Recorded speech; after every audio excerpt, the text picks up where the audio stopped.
Hello guys, most welcome. हम कर रहे हैं फाइनेंशियल अकाउंटिंग और फाइनेंशियल अकाउंटिंग में आज हम एक और न्यू चैप्टर स्टार्ट कर रहे हैं जिसका नाम है लीज ट्रांजैक्शन। लीज अकाउंटिंग भी बोलते हैं इसको। बहुत सारी यूनिवर्सिटी में ये चैप्टर है और ड्यू सोल में तो खैर है ही, दिल्ली यूनिवर्सिटी में और ड्यू सोल दोनों में ही ये चैप्टर है। फाइनेंशियल अकाउंटिंग में तो सेमेस्टर फर्स्ट में अगर आपके फाइनेंशियल अकाउंटिंग है, कुछ यूनिवर्सिटीज में सेकंड में भी है, तो ये चैप्टर आपको हो सकता है देखने को मिले। अब ये लीज क्या होता है इसको मैं एक एग्जाम्पल से आपको समझाता हूँ।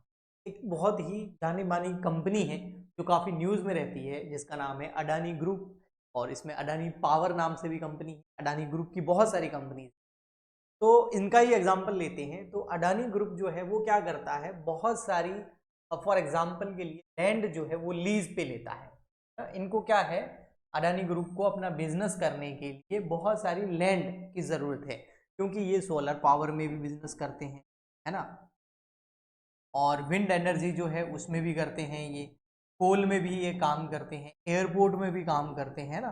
तो इन बहुत सारी फील्ड में ये बिजनेस करते हैं और इन सब के लिए इनको क्या चाहिए, लैंड चाहिए, जगह चाहिए, स्पेस चाहिए। तो अब ये इतना खुद तो लैंड ओन कर नहीं सकते, तो ये क्या करते हैं, बहुत सारा लैंड जो है वो लीज पे लेते हैं, यानी कि किसी से कुछ टाइम पीरियड के लिए वो जमीन यूज करने के लिए ले लेते हैं और वहां पर वो अपना सोलर या जो भी बिजनेस है वो करते हैं और इसके बदले में एक अच्छा खासा पेमेंट जो है इंस्टॉलमेंट में सामने वाले को करते हैं। ठीक है, इसको लीज ट्रांजेक्शन बोलते हैं। इसमें ये होता है कि आप सामने वाले की प्रॉपर्टी को, एसेट को यूज कर सकते हैं, आपको उसको खरीदने की जरूरत नहीं है और बदले में पेमेंट करना होता है। एक तरीके से देखा जाए तो रेंट पे जो हम घर लेते हैं उस तरीके का कॉन्सेप्ट है, लेकिन उससे थोड़ा ये अलग है ना, क्योंकि ये लॉन्ग पीरियड के लिए होता है ना। अब मकान तो हम कभी भी खाली कर देते हैं, लैंडलॉर्ड भी खाली करा सकता है और टेनेंट भी खाली कर देता है, लेकिन यहाँ पर मान लेते हैं कोई एक जमीन बहुत बड़ी ली और उसके ऊपर सोलर पावर प्लांट लगा दिया और अब वो अगले दिन आ गया ओनर जो है वो आके आके बोल दे कि नहीं है तुम्हारे, तो ये हटाओ। अरे भाई, करोड़ों का इन्वेस्टमेंट हुआ वो हट थोड़ी सकता है। तो इसलिए इसका जो टाइम पीरियड होता है लंबा होता है, इसकी कुछ कंडीशंस भी होती है और ओनर को अच्छा खासा पेमेंट भी जाता है। ठीक है, तो ये मोटा मोटी फर्क होता है लीज में और रेंट पे जो हम चीजें लेते हैं उस पर। ओके, तो अब अडानी ग्रुप को लैंड जो चाहिए, मान लेते हैं बहुत सारी गवर्नमेंट की लैंड पड़ी है, तो गवर्नमेंट से लीज पे ले ली, या फिर जो प्राइवेट निजी जो जमीन होती है लोगों की, उनसे कोई उनकी लैंड जो है वो इन्होंने ले ली। तो जो गवर्नमेंट है यहाँ पर या जो प्राइवेट लोग हैं, है ना, उनको मैं एक वर्ड बोल देता हूँ कि ओनर है। ये उस लैंड के ओनर हैं, जो लैंड इनको चाहिए उसके क्या है, ये ओनर है। इनको ओनर को हम बोलते हैं लेसर। क्या बोलते हैं, लीज के अंदर लेसर बोलते हैं।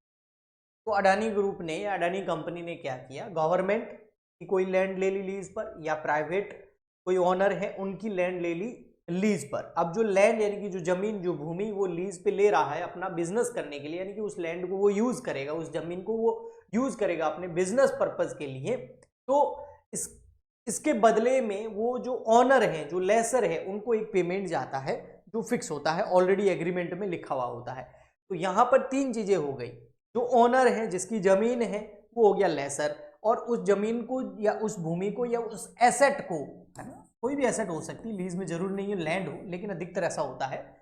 तो वो जो एसेट है उसको जो यूज करने वाली कंपनी है उसको हम लेसी बोलते हैं। क्या बोलते हैं, लस्सी नहीं, लेसी बोलते हैं। क्या बोलते हैं, अडानी जो है वो लेसी हो गया, और जिसकी जमीन है, जिनकी एसेट है, चाहे वो गवर्नमेंट है चाहे वो प्राइवेट सेक्टर की है, उसको हम लेसर बोलते हैं। ठीक है, और इन दोनों के बीच में जो एक एग्रीमेंट होता है, इन दोनों के बीच में क्या होता है, एक एग्रीमेंट होता है, उसको हम लीज एग्रीमेंट बोलते हैं, लीज कॉन्ट्रैक्ट बोलते हैं। ओके, तो यहां पर चार चीजें निकल के आई। एक है लेसर कौन, जो उस एसेट का ओनर है, जैसे गवर्नमेंट हो सकती है अगर उसकी कोई एसेट है, या फिर प्राइवेट सेक्टर में भी कोई हो सकता है जो अपनी एसेट यूज करने के लिए किसको दे रहा है, सामने वाले को, जिसको हम लेसी बोलते हैं। तो लेसी उस एसेट को यूज करता है, लेसर की ओनरशिप होती है, वो उसका एसेट होता है, और लेसी उस एसेट को यूज करने के बदले में कुछ एक पेमेंट करता है। ठीक है, और इस एग्रीमेंट जो ऐसा बनता है उसको हम लीज एग्रीमेंट बोलते हैं। अब देखिए यहां पर क्या है, अगर हम पहले की बात करें तो हमारे लीज के ऊपर, लीज कॉन्सेप्ट के ऊपर जो है हमारा अकाउंटिंग स्टैंडर्ड लगता था 19, एएस 19। जो अभी भी आपकी सिलेबस में देखोगे तो एएस 19 ही है, लेकिन इसके ऊपर न्यू इंड एएस भी आ गए। पुराना वाला है वो 19 लगता है, और इसके ऊपर जो इंड एएस है, अगर एग्जाम में क्वेश्चन आ जाए ना, Ind AS, Indian accounting standard, तो वो 116 है जो लीज पे लगता है। ओके, तो ICAI यानी institute of chartered accountant of India जो है, ये अकाउंटिंग स्टैंडर्ड भी इन्होंने इशू किए थे और इंडियस भी इन्होंने इशू किए हैं। 19 और 116 ये दो अकाउंटिंग स्टैंडर्ड है, ये पुराना वाला ये नया वाला, ये दोनों ही लीज पर लगते हैं। ठीक है, ओके, मतलब लीज पर अगर आप प्रॉपर्टी लेते हो तो किसको लीज बोलेंगे, किसको नहीं बोलेंगे, है ना, अकाउंटिंग ट्रीटमेंट क्या होगा, वो सब कुछ ये अकाउंटिंग स्टैंडर्ड्स हमको बताते हैं।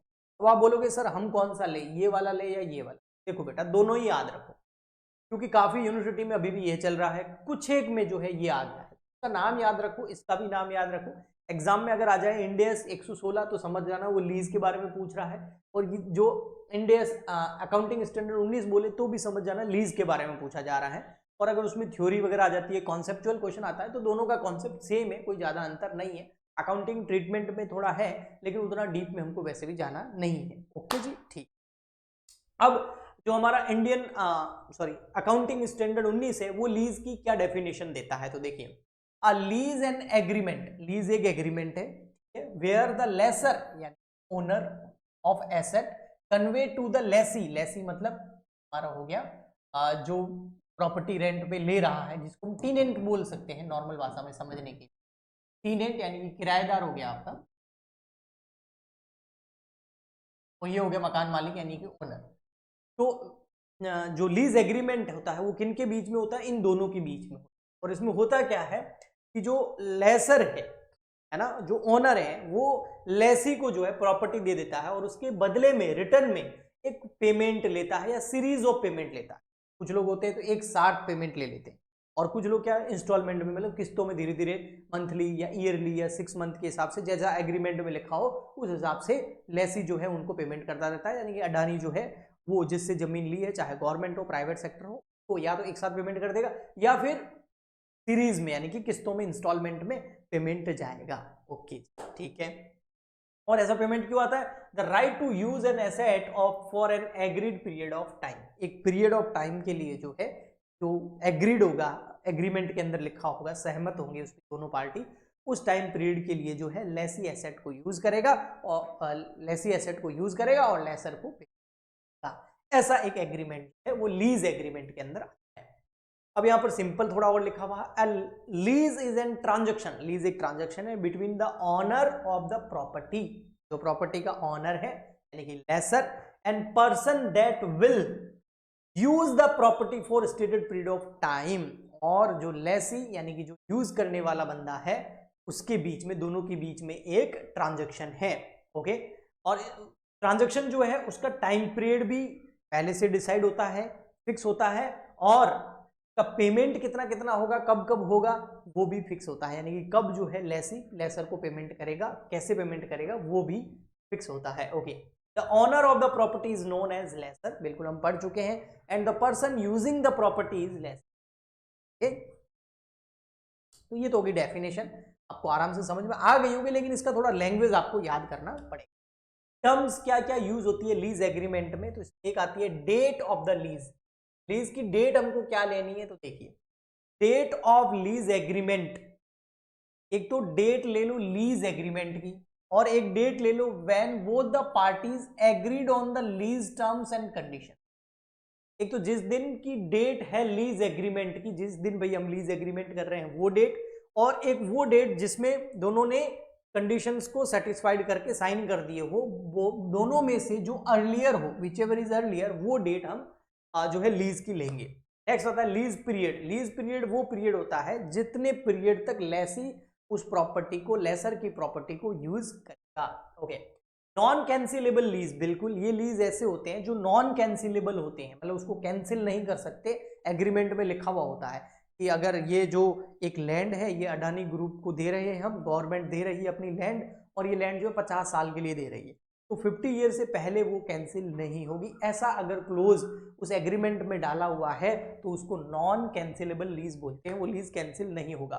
Fair value, it is an amount on which both the party agreed to exchange the asset, मतलब ये फेयर वैल्यू अधिकतर तब काम आती है जब आगे जाके जैसे 10 साल यूज कर ली उस प्रॉपर्टी को, किसने, लेसी ने, ठीक है, ओनर की प्रॉपर्टी को अडानी कंपनी ने यूज कर रहा है, 10 साल हो गए हैं, और अब अडानी कंपनी बोलता है इतना सा हम यूज कर दिया, इतना पेमेंट भी कर दिया, अब जो ऊपर वाला अमाउंट है वो बोल दो, हम इसको खरीद ही लेते हैं। इस तरह की फेयर वैल्यू जो हो गई, वो फेयर वैल्यू क्या होती है, वो एक अमाउंट होता है जिसमें दोनों पार्टी एग्री हो जाती है exchange of the asset, asset को एक्सचेंज करने के लिए। ओके, इकोनॉमिक लाइफ मतलब वो लाइफ होती है, मतलब जैसे कोई मशीन होती है ना, अधिकतर उस केस में होता है। लैंड की तो क्या इकोनॉमिक लाइफ होगी, है ना। जो एसेट्स और भी तो होती है, लीज को ओनली लैंड के लिए थोड़ी होता है, प्लांट के लिए, बहुत सारी मशीनरी के लिए भी लीज होता है।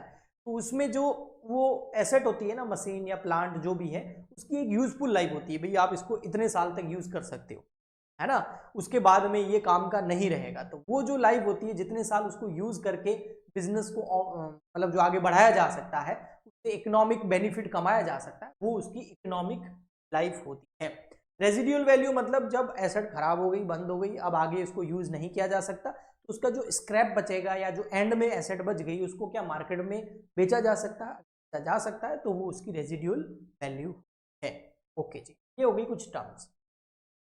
अब मेन इंपॉर्टेंट यहां से हमारा क्लासिफिकेशन ऑफ लीज स्टार्ट हो जाता है, और एग्जाम में इसके ऊपर क्वेश्चन आने के चांसेस हाई रहते हैं, तो इसको समझना कि ये क्या चीज है। ठीक है, इसमें आता है कि लीज जो है वो दो टाइप के होते हैं। अब ये बहुत अच्छे से समझना, बहुत इजी है, कंफ्यूज मत होना। एक होता है ऑपरेटिंग लीज और एक होता है फाइनेंशियल लीज। यानी कि जो लीज है, जो मैंने अभी तक आपको समझाया कि भाई एक जो ओनर होता है उसको हम लेसर बोलते हैं, एक जो यूज करने वाला बंदा होता है उस प्रॉपर्टी को, उसको हम लेसी बोलते हैं, और इन दोनों के बीच में जो एग्रीमेंट होता है वो लीज एग्रीमेंट होता है। तो लेसर की प्रॉपर्टी को लेसी यूज करता है कुछ टाइम पीरियड के लिए, और उस टाइम पीरियड तक लेसी जो है वो लेसर को पेमेंट करता रहता है।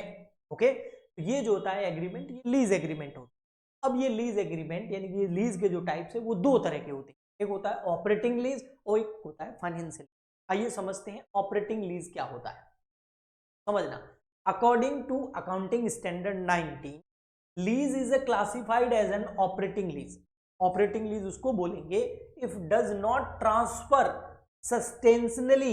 substantially all the risk and reward incident to the ownership।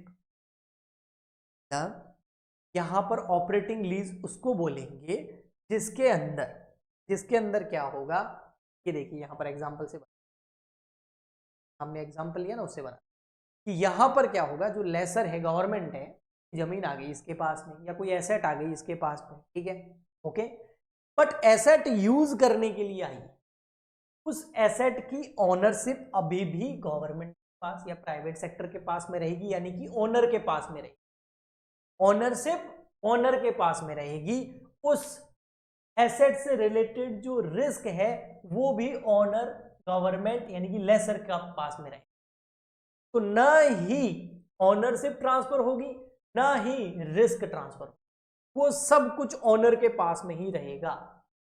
Okay, ठीक है, हाँ, बट ये उसको यूज कर सकते। ये हो गया आपका ऑपरेटिंग लीज। देखो वापस समझना, यहां पर जो लिखा हुआ है, ठीक है, ये देखो, according to accounting standard 19, lease is a classified and operating lease if it does not transfer all the risk and reward incident to the ownership.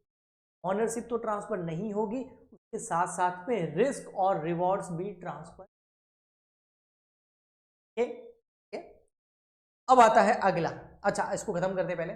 Operating lease is a non पे आउट लीज वेयरन द ओनर, यानी कि जो laser है, देखो ये बिल्कुल simple language में आपको बोलेगा, वेयरन द लेसर यानी कि ओनर परमिट द यूजर, यानी कि लेसी को यूज करने के लिए एसेट को परमिशन दे देगा, to use of an asset for a particular period which is shorter than the economic life. एक एसेट है, उसकी जो इकोनॉमिक लाइफ है वो 10 साल है। मान लेते एक मशीन है, उसकी इकोनॉमिक लाइफ कितनी, 10 साल। अब जो ओनर है वो उसको 10 साल से कम पीरियड के लिए लीज पे दे सकता है, किसी और को यूज करने के लिए दे सकता है, जिसको हम लेसी बोलते हैं। पूरी इकोनॉमिक लाइफ के लिए यूज करने के लिए नहीं देगा, जिसकी वजह से जो रिस्क और रिवॉर्ड है वो लेसर के पास, ओनर के पास, और ओनरशिप भी ओनर के पास ही रहेगी। तो सामने वाला इकोनॉमिक लाइफ से कम टाइम के लिए उसको यूज करेगा, बाद में वापस दे देगा। Of the asset without any transfer of ownership right, ownership right transfer नहीं होंगे, रिस्क ट्रांसफर नहीं होगा, रिवॉर्ड्स भी ट्रांसफर नहीं होंगे, ओनली यूज करेगा सामने वाला। Okay, the lessor give the right to the lessee in return for regular payment for an agreed period of time. हाँ, उसके बदले में वो भाई आपको हम ओनरशिप नहीं दे रहे हैं, रिस्क आपके पास नहीं जाएगा, रिवॉर्ड्स आपके पास नहीं जाएगा, बस एसेट दे रहे हैं, वो भी इकोनॉमिक जो उसकी लाइफ है उससे कम टाइम के लिए दे रहे हैं। के बदले में आप टाइम टू टाइम हमको पेमेंट करते रहना, जब वो टाइम पीरियड खत्म हो जाएगा हमारी एसेट हमको वापस दे। ये हो गया आपका ऑपरेटिंग। ऑपरेटिंग लीज जो है उसके क्या क्या फीचर्स है वो समझते हैं। ऑपरेटिंग लीज जो है आपको दिख रहा है ना, हाँ, ऑपरेटिंग लीज जो है उसके क्या फीचर्स हैं। तो operating lease and agreement is subject to cancellation before the expiry of lease period. जो लीज पीरियड की एक्सपायरी से पहले आप इसको कैंसिल कर सकते हैं। Risk and reward incidental to the ownership on asset are borne by the lessor. जो रिस्क है, रिवॉर्ड है, ओनरशिप है, मालिकाना हक है, वो लेसर के पास में ही होगा, लेसी के पास ट्रांसफर नहीं होगा। Okay. Operating lease short in term of time period of lease. हाँ, ऑपरेटिंग लीज जो है वो उसका टाइम पीरियड कम होता है, जो एसेट की इकोनॉमिक लाइफ होती है ना उससे भी कम होता है।